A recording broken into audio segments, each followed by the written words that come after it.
बिलॉव्ड students, welcome to CPKYS। Reconciliation statement के अंदर हम लोग कॉस्टिंग प्रॉफिट को फिनेंशियल प्रॉफिट के साथ कंपेयर करते हैं और इस कंपैरिजन में दोनों प्रॉफिट के बीच में जो डिफरेंसेस हुए हैं वो किस रीजन से हुए हैं उसको एक स्टेटमेंट बनाकर प्रेजेंट करते हैं, जिसको हम लोग नाम देते हैं रिकॉन्सिलेशन स्टेटमेंट।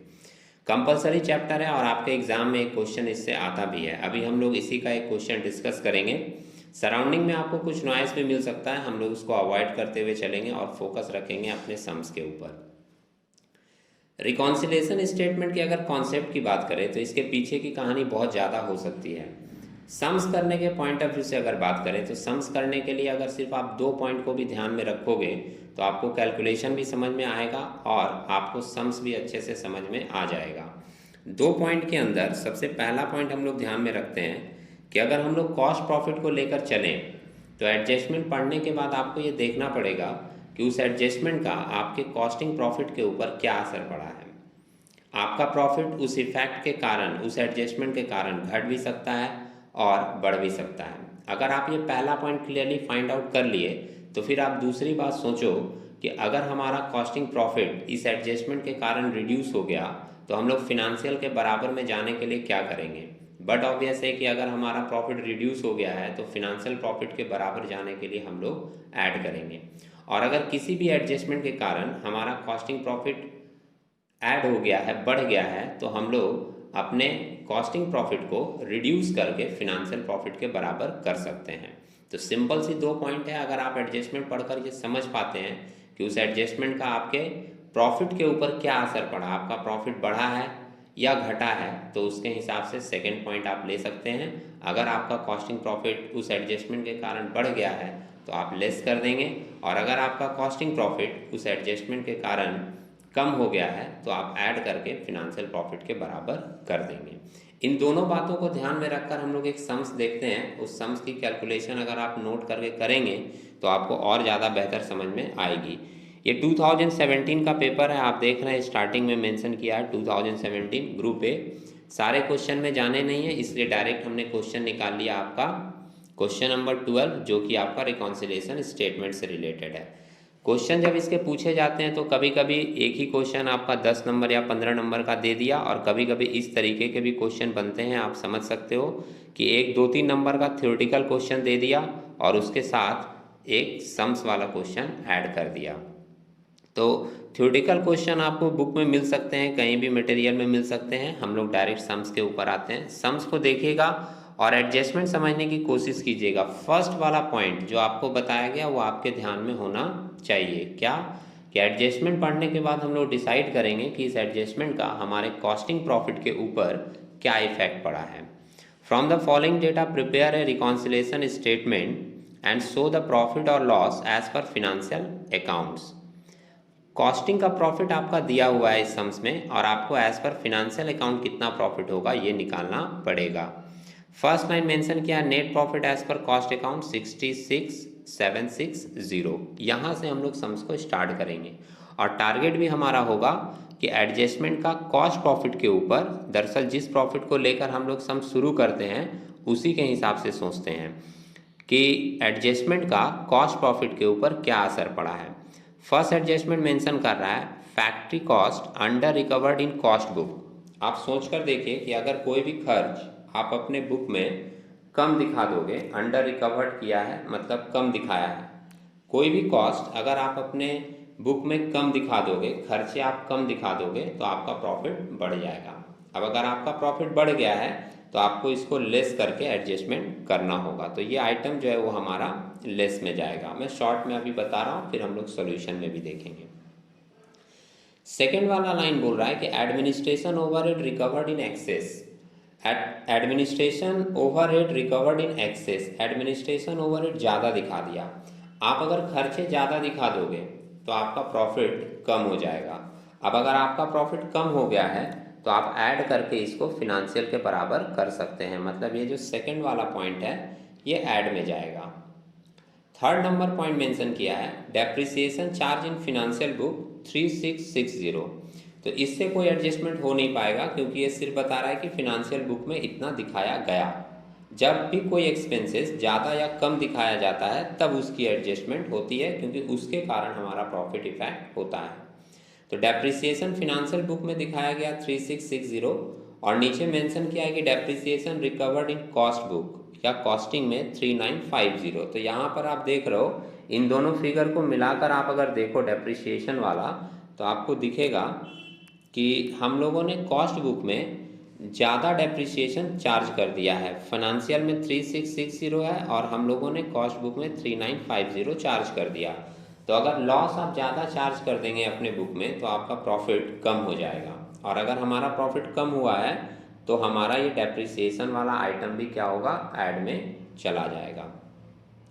नेक्स्ट लिखा है इंटरेस्ट रिसीव। तो एक बात पहले आपको बता दें, आपकी जानकारी में शायद ये बात होगी कि बहुत सारे ऐसे इनकम होते हैं जो कॉस्ट बुक में नहीं दिखाए जाते हैं, वो सिर्फ फिनेंशियल बुक में दिखाए जाते हैं।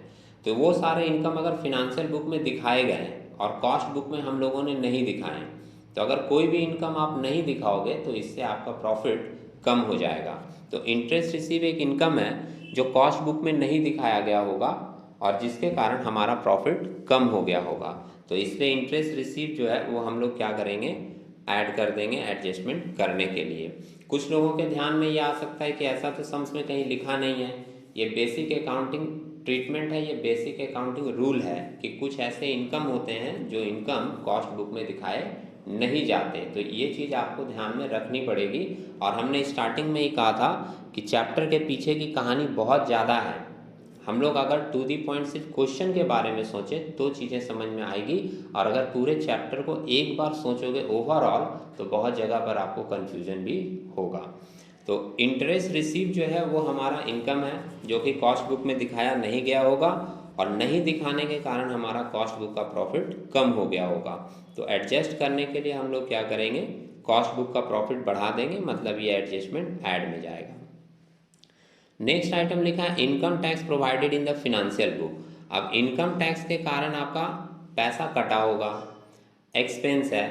आप इनकम टैक्स को ड्राइंग के रूप में भी ट्रीट किया जाता है, लेकिन जब हम लोग अकाउंट्स बनाते हैं तो इसको एक एक्सपेंस के रूप में ट्रीटमेंट करते हैं।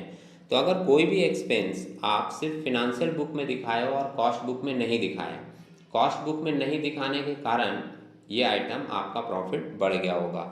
अब अगर आपका प्रॉफिट बढ़ा है तो इसकी एडजस्टमेंट कैसे होगी, आपको कॉस्ट का प्रॉफिट कम करना होगा। तो ये हम लोग किस में ले लेंगे, लेस में ले लेंगे। इसके बाद लिखा है bank interest credited in the financial book. Bank interest भी एक इनकम है, फिनेंशियल बुक में दिखाया गया है और कॉस्ट बुक में आपने नहीं दिखाया। तो फिर ये इनकम अगर आपने कॉस्ट बुक में नहीं दिखाया तो आपका प्रॉफिट कम हो गया होगा। इनकम नहीं दिखाएंगे, प्रॉफिट कम हो जाएगा। अब अगर हमारा कॉस्ट का प्रॉफिट कम है तो फिनेंशियल के बराबर जाने के लिए हमको ये आइटम भी ऐड करना पड़ेगा। बैंक इंटरेस्ट वाला आइटम हम लोग क्या करेंगे, ऐड करेंगे। नेक्स्ट आइटम मेंशन कर रहा है store adjustment credited in the financial book. आप लोगों ने क्लास 11 में भी ट्रेडिंग पीएल अकाउंट बनाया होगा और उसमें शॉर्ट में आपके टीचर ने आपको बताया होगा कि क्रेडिट साइड में जितनी चीज़ें दिखाई जाती है वो जनरली इनकम की चीज़ें होती हैं। तो फिनेंशियल बुक में कोई इनकम दिखाया गया स्टोर एडजस्टमेंट के रूप में, मतलब आपका स्टोर बढ़ गया, ठीक है, इनकम साइड में दिखाया गया। अब ये वाली इनकम आप फिनेंशियल बुक में नहीं दिखाए तो इसका इफेक्ट क्या हुआ होगा कि आपका फिनेंशियल बुक में दिखाएं, कॉस्ट बुक में नहीं दिखाएं, तो इसका इफेक्ट क्या हुआ होगा कि आपका कॉस्ट बुक का प्रॉफिट कम हुआ होगा। तो हम लोग फिर से इसको क्या करेंगे, कॉस्ट बुक का प्रॉफिट एडजस्ट करने के लिए इसको ऐड कर देंगे। नेक्स्ट आइटम लिखा है कि डिविडेंड एप्रोप्रिएटेड इन फिनेंशियल अकाउंट। ये वर्ड पे ध्यान रखिएगा, वर्ड लिखा है एप्रोप्रिएटेड।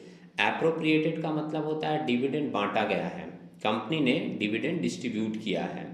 डिविडेंड रिसीव अगर होता तो ट्रीटमेंट अलग होती है, एप्रोप्रिएटेड है तो ट्रीटमेंट अलग होती है। यहाँ पर एप्रोप्रिएटेड है। एप्रोप्रिएटेड वर्ड इंडिकेट कर रहा है कि डिविडेंड बांटा गया है और ये कहाँ दिखाया गया है, फिनेंशियल अकाउंट में। एक एक्सपेंस के रूप में इसको दिखाया गया होगा फिनेंशियल बुक में। इस एक्सपेंस को आप कॉस्ट बुक में नहीं दिखाए। अगर आप कॉस्ट बुक में कोई एक्सपेंस नहीं दिखाते हो तो इससे आपका कॉस्ट बुक का प्रॉफिट बढ़ जाएगा। तो हम लोग एडजस्ट करने के लिए क्या करेंगे, कॉस्ट बुक के प्रॉफिट को लेस कर देंगे। तो ये आइटम भी किस में दिखाया जाएगा, लेस में दिखाया जाएगा।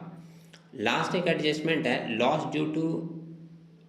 Due to left provided only in the financial book, ये लेफ्ट वर्ड नहीं होना चाहिए, थेफ्ट होना चाहिए I think. Loss due to theft provided only in the financial book. Financial book में एक लॉस दिखाया गया, कॉस्ट बुक में नहीं दिखाया गया। तो अगर आप कोई भी लॉस अपने कॉस्ट बुक में नहीं दिखाए हो तो इसका इफेक्ट पड़ा होगा कि आपका प्रॉफिट बढ़ गया होगा। लॉस अगर आप नहीं दिखाते हैं तो आपकी प्रॉफिट ज़्यादा आ जाएगी। तो प्रॉफिट हमारा कॉस्ट बुक का बढ़ गया होगा, हम लोग एडजस्ट करने के लिए क्या करेंगे, कॉस्ट बुक के प्रॉफिट को रिड्यूस कर देंगे। तो ये वाला एडजस्टमेंट भी हमारा किस में जाएगा, लेस में जाएगा।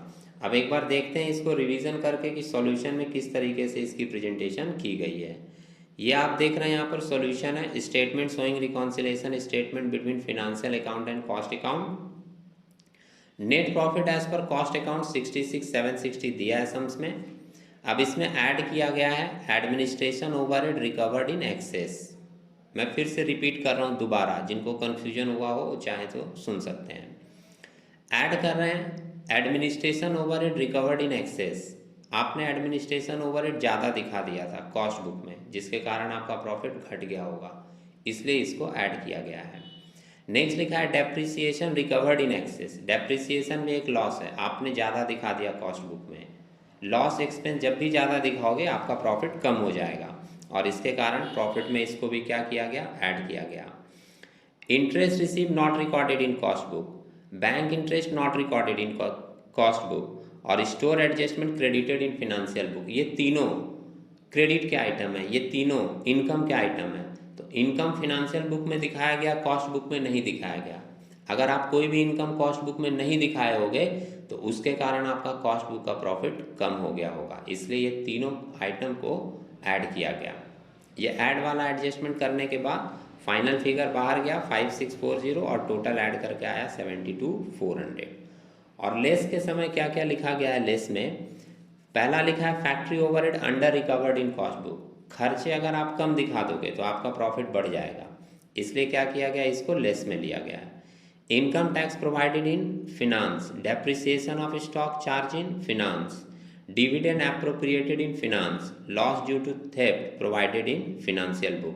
तो ये जितने भी एक्सपेंसेस और लॉसेस थे ये सिर्फ फिनेंशियल बुक में दिखाए गए थे, कॉस्ट बुक में नहीं दिखाए गए थे। अगर आप कोई भी एक्सपेंस या लॉस कॉस्ट बुक में नहीं दिखाए होगे तो उसके कारण आपका कॉस्ट का प्रॉफिट बढ़ गया होगा।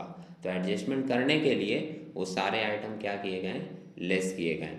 और ये लेस का टोटल आइटम ऐड होकर आया है 8620। ऊपर था 72,400, उसमें से 8620 माइनस करने के बाद नेट फिगर अपने को मिल रहा है 63,780, जिसको हम लोग नाम दे रहे हैं net profit as per financial account. मतलब अगर हमारा कॉस्ट बुक का प्रॉफिट 66,760 होगा तो हमारा फिनेंशियल बुक का प्रॉफिट 63,780 आएगा, ड्यू टू दीज डिफरेंसेस, ये सारे एडजस्टमेंट के कारण। तो अगर आप इस चीज़ को लिख कर प्रैक्टिस करोगे तो उम्मीद है चीज़ें आपको और ज़्यादा समझ में आएगी। और एक बार आप वो वाला कॉन्सेप्ट अगर क्लियर कर लोगे कि एक्सपेंसेस के बढ़ने या घटने से, लॉस के दिखाने या नहीं दिखाने से, इनकम के शो करने या नहीं करने से हमारे प्रॉफिट के ऊपर क्या असर पड़ता है, अगर ये वाला लाइन आपका क्लियर हो जाएगा तो फिर ये एडजस्टमेंट आपको बहुत ईजी लगेगी। तो उम्मीद है आपको कैलकुलेशन थोड़ी बहुत इसकी समझ में आई होगी। इसी तरीके के कुछ और क्वेश्चन के साथ हम लोग नेक्स्ट वीडियो में मिलेंगे, तब तक के लिए टेक केयर।